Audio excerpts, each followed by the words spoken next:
So boys, now we go on. Actually, we start with the third sum. I gave you a background about the median. What is the median? What is the centroid? And the relationship of each of the parts of the median to the full median and among each other. Okay, mutual relationship. So among them. So we go on to the third sum now. I have drawn the figure on the blackboard there. Okay, now I can't call it blackboard. It is like a green board. So, but it is a blackboard of you. Okay, at the end. So in figures 5.23. G is the point of concurrence. So G is point of concurrence of the medians of triangle DEF. Yes, triangle DEF.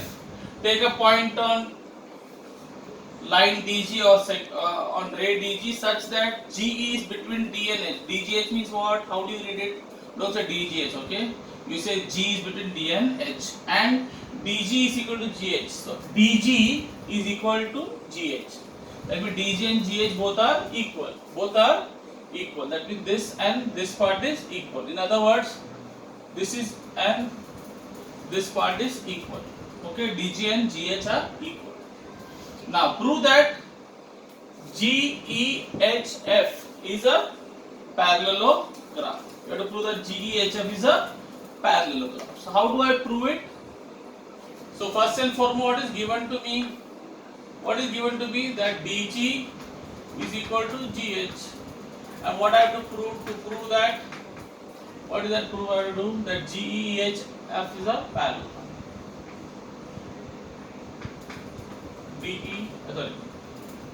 GEHF is a parallelogram. Now they have told me that G is the point of concurrence. G is the point of concurrence. In other words, you should be understand. You should be smart enough to say that if G is the point of concurrence, that means G will lie on the median.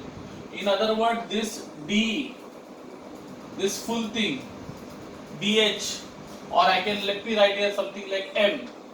So in other words, DM is a median. They are not only DM is a median.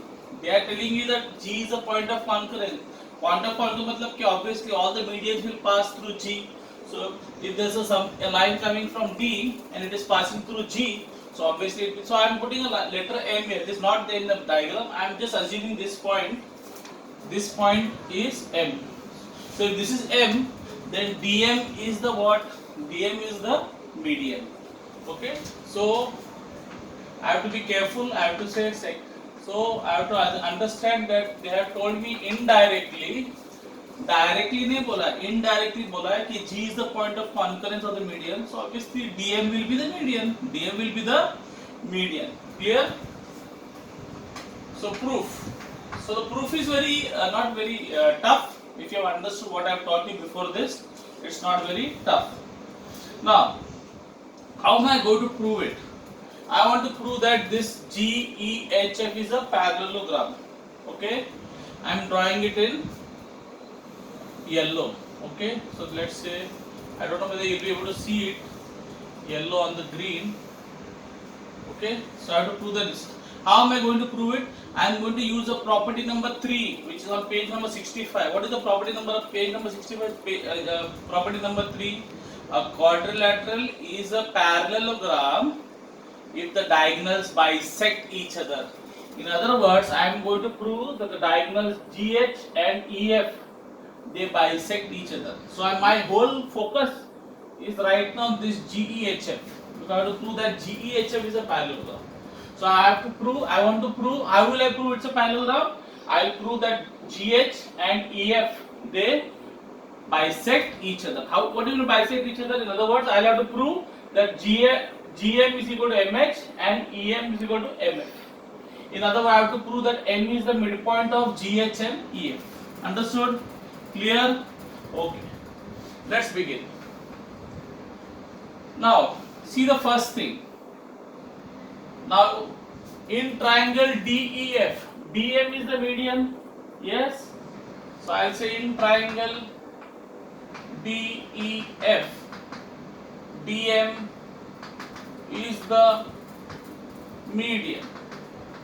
Why? Though it is given to me. It is given. Though indirectly given, but given to me. Therefore, what will I say? Therefore, what can I say? If DM is the median, what is the median? A median is, he cuts the opposite side into two equal parts. So if DM is the median, so just imagine my finger like a kaichi. So if DM is the median, the DM will cut which side? EF into two equal parts. So DM will cut EF into two equal parts. That means EM and MF are both what? Equal. Yes or no? It will bisect or it will cut it. So in other words, I got these two sides congruent. So I will say, since DM is the median of triangle DEF, EM is congruent to MF. EM is congruent to side E. So this is the mark when I write that dash on the top. No, that is a shortcut for writing segment. Instead of writing the full word segment, we put a bar on the top. Okay. So because the midpoint. Fine. Next. Now, next thing, what can you say next? What can you say about this one? Now, this GM, what is the relation between GM and DG? Tell me. GM और DG का क्या relation है? अभी बताया था ना, GM और DG. DG is a big part of the median, GM is a small part of the median. What is the relationship? I told you all that GM is half of DG. Remember I told you? GM का double है और GM DG का आधा है. So can I say that since the DM is a median, can I say therefore that GM is half of what? DG. Why? So you will say because the property of centroid. Okay? Property of centroid. What is the property of centroid? The property of centroid is that a centroid always divides the median into ratio 2:1. Okay? So a centroid always divides the full median in the ratio 2:1. 2:1 मतलब ये double रहेगा तो ये single रहेगा. Clear? That is the property of centroid. Or you can say centroid divides the median in the ratio 2:1. So I'll write it. Maybe I'll write it. You can say centroid divides median in the ratio 2:1. Okay, so I hope it is clear. Okay, now what is DG equal to? DG किसको equal है? ये DG मैंने marking में बताया. देखो ये देखो इधर GH. DG is equal to GH. No, it is given in your given. It is given in your given. DG is equal to GH.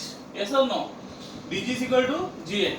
So DG and GH are both equal. That means GH is equal to DG. No, or I'll say okay. I will not confuse you. I'll say DG is equal to GH. Why so given? Why so given? Now GM is half of DG, बराबर? And DG is equal to GH. So instead of DG, can I write GH? Because DG and GH are both equal. So instead of DG, I am going to write GH. So can I say therefore GM is half of GH? What did I do? Instead of DG, I wrote GH. Why? Because DG and GH are both equal. So I can write instead of DG, I can write GH. From where? From statement number 3 and 4. From statement number 3 and 4. बराबर आया? आया क्या गया? आया ना? हाँ, good. Now, if GM is half of GH, now look here. GM is the small part.